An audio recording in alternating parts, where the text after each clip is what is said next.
diharamkan baginya neraka. Apa maknanya diharamkan baginya neraka? Tidak mungkin dia masuk neraka.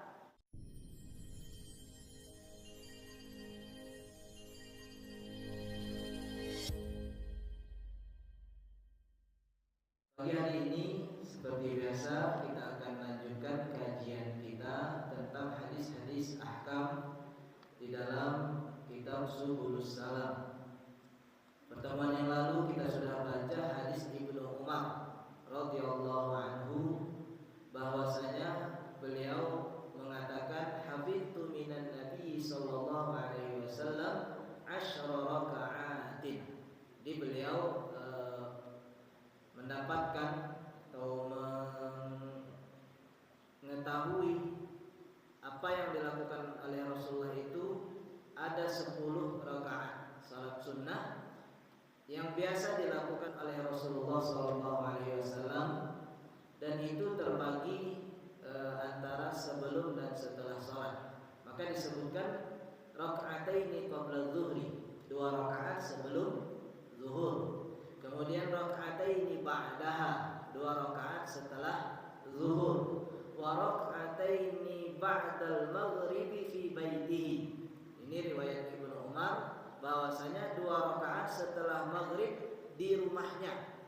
Nah, jadi kalau seandainya nanti ada yang sholat ba'diyahnya di rumah, boleh-boleh saja, ya. Atau di masjid juga boleh-boleh saja. Jadi Rasulullah, kata Ibnu Umar, sholat 2 rakaat setelah maghrib itu di rumahnya. Wa raka'ataini ba'dal isya'i fi baitihi. Begitu juga 2 rakaat setelah sholat isya itu di rumahnya. Wa raka'ataini qabla subhi, dan 2 rakaat setelah sebelum subuh. Nah, ini 10 rakaat yang biasa dilakukan oleh Rasulullah sallallahu alaihi wasallam. Kemudian hari ini kita akan baca hadis Aisyah radhiyallahu anha. Beliau mengatakan anna Nabiy sallallahu alaihi wasallam kana la yada'u arba'an qabla adh-dhuhri wa rak'ataini qabla al-ghadati, rawahu al-Bukhari.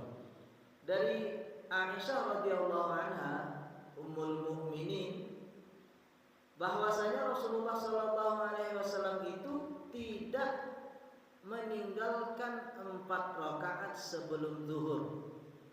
Nah, ini kalau riwayat Ibnu Umar 2 rakaat sebelum zuhur.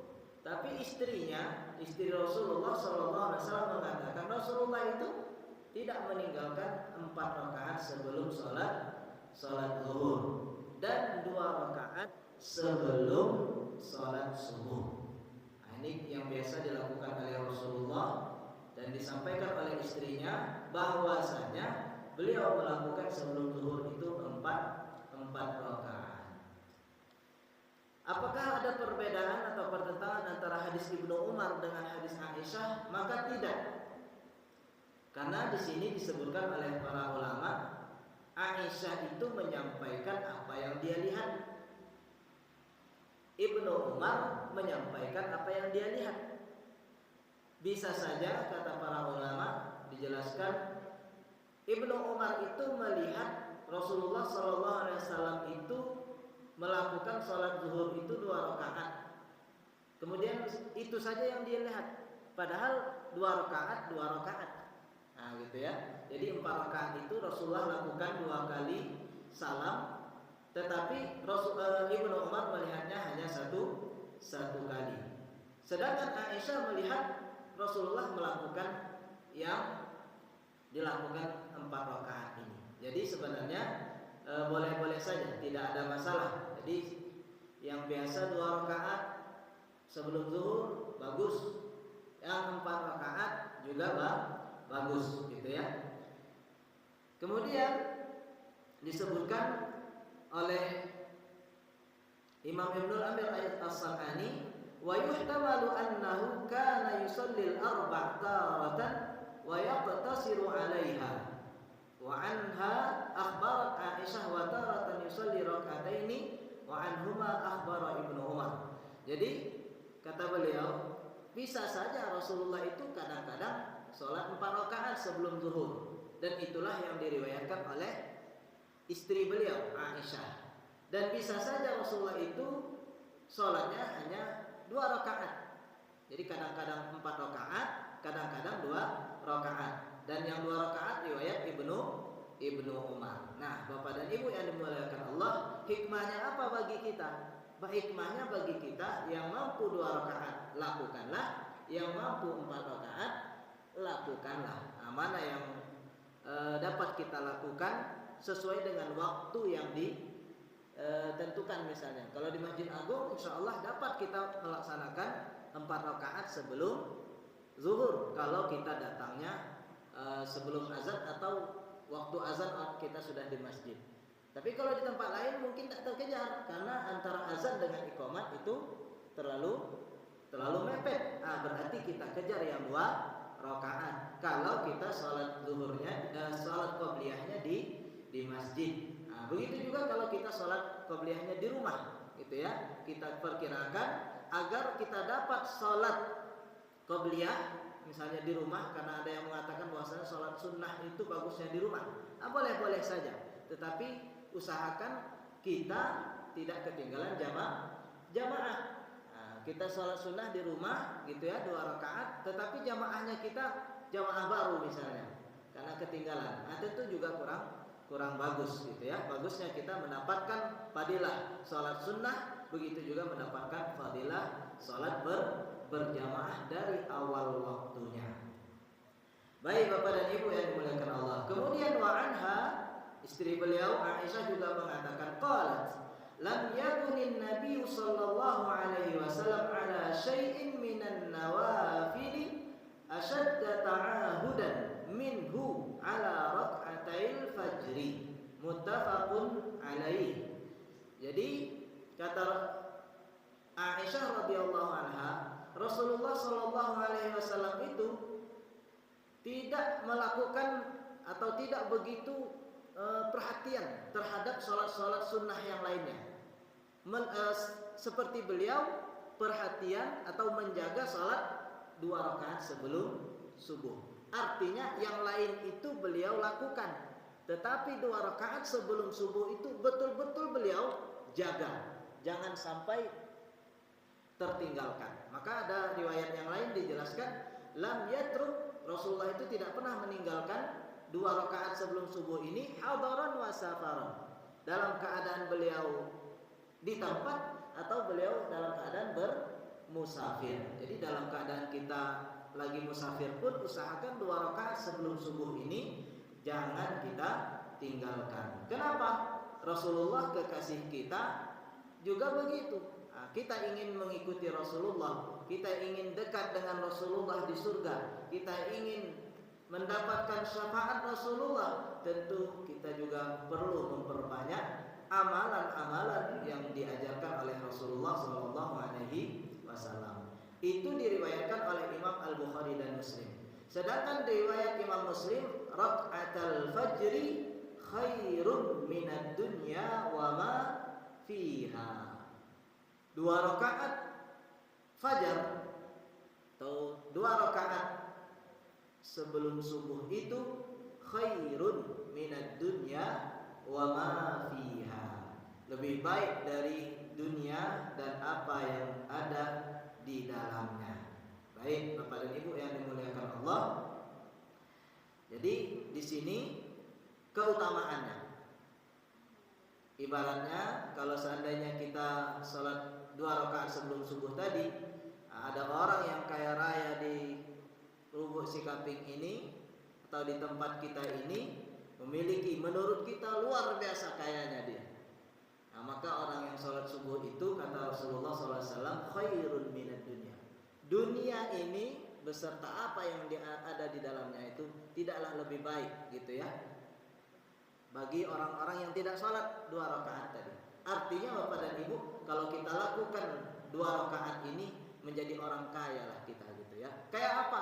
Paling tidak kayak pahala dibanding dengan orang-orang yang tidak dapat melaksanakan 2 rakaat sebelum subuh ini. Apalagi nak sholat subuh, gitu ya. Apa yang dia banggakan dengan dunianya? Maka Bapak dan Ibu yang dimuliakan Allah, ini termasuk penghibur hati kita juga. Mungkin kita tidak memiliki kekayaan dunia yang melimpah, tetapi dengan amalan-amalan yang ringan seperti ini kita bisa memotong atau menyalip ya kebaikan-kebaikan yang insya Allah itu sangat berharga bagi kita ketika kita menghadap Allah Subhanahu wa ta'ala. Makna ta'ahudan ay muhafadatan, wa qad sabata annahu kana la yatrukuhuma hadaran wala safaran. Wa qad hukiya wujubuhuma 'anil Hasan al-Basri. Bahkan ada Imam Al-Hasan Basri itu disebutkan oleh Imam Ibnul Amir As-San'ani ini, kata beliau wajib sholat qobliyah subuh itu. Saking Rasulullah SAW lakukan, maka beliau berpendapat begitu. Walaupun jumhur ulama mengatakan tidak wajib, karena tidak ada yang wajib selain yang 5 itu saja, yaitu zuhur, asar, maghrib, isya dan subuh. Sedangkan yang lainnya adalah sunnah. Kemudian makna rakaatul fajri khairun minad dunya wa ma fiha ay ajruhuma khairun minad dunya wa ka'annahu yuridu bid dunya al-ard wa ma fiha athatuha wa mata'uha. Jadi Bapak dan Ibu yang dimuliakan Allah, 2 rakaat ini ya adalah sesuatu yang lebih baik. Apa kata beliau? Ajruhuma. Jadi kalau seandainya istilahnya kita memiliki dunia, pahalanya itu tidak seimbang. Kalau kita timbang dunia beserta isinya ini dengan 2 rakaat salat qobliyah subuh, maka lebih berat timbangan orang yang salat 2 rakaat sebelum subuh. Wa fihi dalilun ala targhib fi fi'lihima wa annahuma laysata biwajibataini id lam yadhkur al-iqab fi tarkihima bal thawabu fi fi'lihima.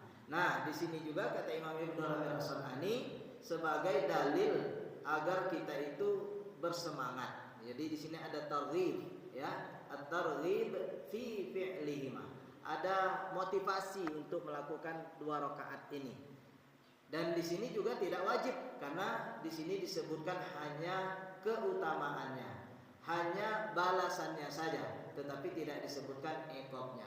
Jadi kalau sesuatu yang sudah disebutkan iqabnya, biasanya itu harus kita lakukan. Tetapi karena ini tidak disebutkan iqabnya, tetapi dimotivasi kita. Di barang siapa yang melakukan 2 rakaat ini, maka ini ganjarannya. Nah, tetapi orang yang meninggalkannya tidak ada disebutkan iqabnya atau balasannya. Baik Bapak dan Ibu yang dimuliakan Allah, jadi dari hadis yang ini atau 2 riwayat ini yang kita baca tadi, kita dapat ambil pelajaran bahwasanya Rasulullah itu biasa salat qobliyah zuhur itu selain 2 rakaat, ternyata ada juga yang meriwayatkan 4 rakaat. Alhamdulillah. Kemudian yang kedua, bahwasanya Rasulullah itu selalu menjaga 2 rakaat salat qobliyah subuh. Nah, ini juga mesti kita perhatikan dan juga kita ajarkan kepada keluarga, anak dan saudara-saudara kita.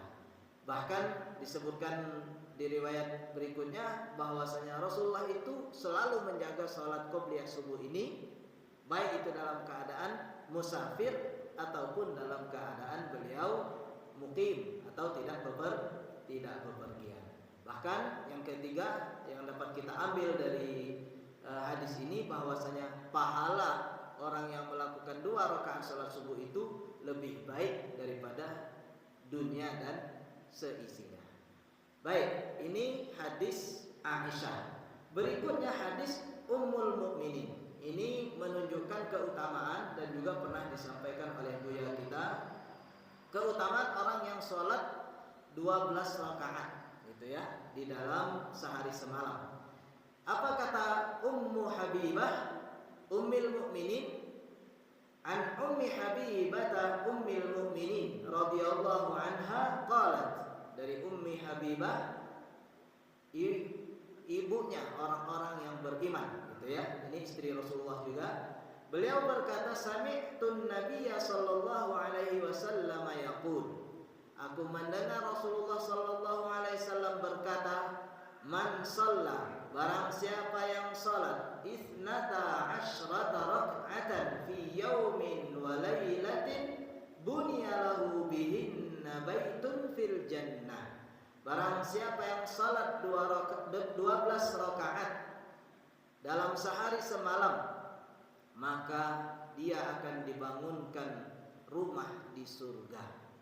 Rawahu Muslim, diriwayatkan oleh Imam Muslim. Wa fi riwayatin tatawwu'an, dalam riwayat yang lain yaitu salat yang sunnah. Jadi barang siapa yang salat 12 rakaat sunnah pada sehari semalam itu, maka dia akan dibangunkan rumah di surga. Luar biasa gitu ya.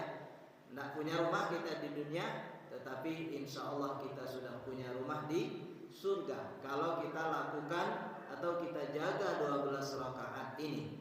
Wali Tirmidzi nahwu, begitu juga di riwayat Imam At-Tirmidzi, wa zada arba'an qabla dzuhri, 4 rakaat sebelum zuhur, wa rak'ataini ba'daha, 2 rakaat setelahnya, wa rak'ataini ba'dal maghrib, 2 rakaat setelah maghrib, wa rak'ataini ba'dal isya, 2 rakaat setelah isya, wa rak'ataini qabla salatil fajri, dan 2 rakaat sebelum salat subuh.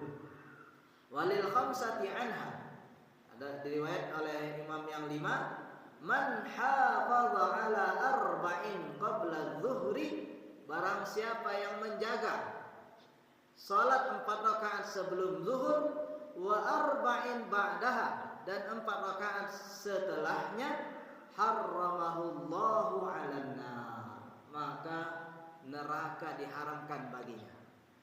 Di Bapak dan Ibu yang dimuliakan Allah Subhanahu wa taala. Jadi kalau kita biasa salat rawatib ini 10 rakaat, bagus. Itu yang biasa dilakukan oleh Rasulullah. Jadi kata Ibnu Umar 10 rakaat. Nah, kata Ummu Habibah, aku mendengar Rasulullah bersabda, barang siapa yang salat 12 rakaat, dan disebutkan di riwayat Imam At-Tirmidzi 12 rakaat itu yang mana? Yaitu 4 sebelum zuhur. Yang lainnya kan sama, gitu ya. Kalau yang 10, 2 sebelum zuhur, 2 sebelum zuhur, 2 sebelum setelah maghrib, 4, 2 setelah isya, 6, 2 sebelum subuh, 8, kemudian 2 setelah zuhur, lupa tadi ya, 2 setelah zuhur, 10. Nah, yang 12 mana? Di riwayat Imam At-Tirmidzi 4 sebelum zuhur. Jadi 12 rakaat. Di barang siapa yang melakukan ini sehari semalam, maka dia akan dibangunkan rumah di surga. Tidak usah kita tanya berapa ukurannya, yang penting kita sudah ada rumah di surga. Bahkan disebutkan di riwayat Imam yang 5 bahwasanya man hafadha ala arba'in, barang siapa yang biasa melakukan 4 sebelum zuhur dan 4 setelah zuhur, maka diharamkan baginya neraka. Apa maknanya diharamkan baginya neraka? Tidak mungkin dia masuk neraka.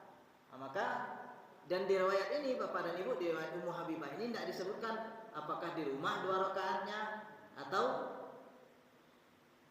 di masjid gitu ya. Tapi disebutkan barang siapa yang melakukan ini. Nah, ini Bapak dan Ibu yang dimuliakan Allah, mudah-mudahan dari hadis-hadis yang kita baca ini semakin memotivasi kita untuk beribadah, khususnya ibadah sunnah. Karena semakin banyak ibadah sunnah yang kita lakukan, insya Allah semakin banyak juga pahala dan kebaikan yang akan kita dapatkan.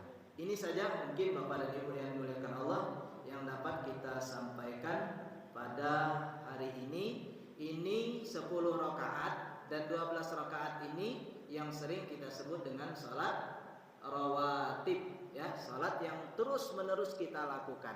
Insya Allah di pertemuan-pertemuan berikutnya kita akan bacakan juga hadis-hadis berkaitan dengan qobliyah asar, ya, qobliyah maghrib nanti. Nah, ini kan baru qobliyah yang betul-betul dianjurkan, disunnahkan.